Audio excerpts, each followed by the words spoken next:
એક સરસ મજાનો કાગડો હતો. તે જંગલમાં રહેતો હતો.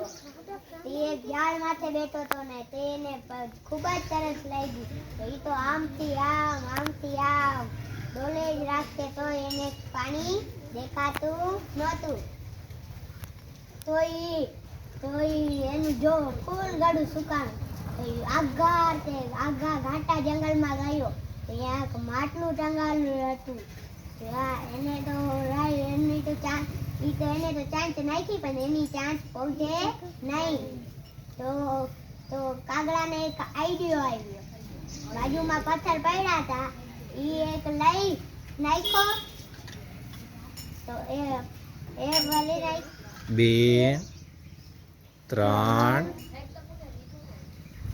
4 તો એની ચાંચ પહોંચી ગઈ અને એ પાણી પી અને એના માળામાં વયો ગયો.